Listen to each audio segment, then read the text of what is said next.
This video presents how to perform the initial setup of Dynaway Scheduling Board.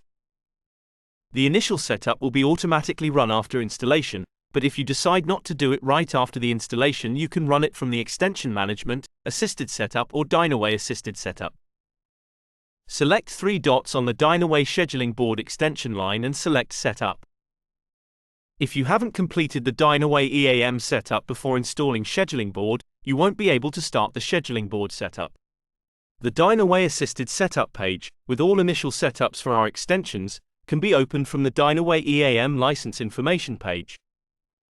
On the first page, you can see 2 sections. Welcome to Dynaway Scheduling Board with links to the documentation about Scheduling Board and Asset Activity Board, and Setup Walkthrough with a link to this very video you're watching. On the second page you can specify if you want to use planning by hours on the Scheduling Board. This allows you to specify starting and ending times of the work orders.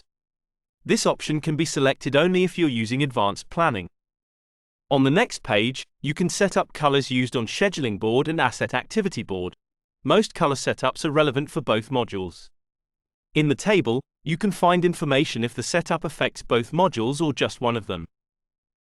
On the final page, you will find 3 links. The first one will lead you to Dynaway Help, which contains documentation about our Business Central products.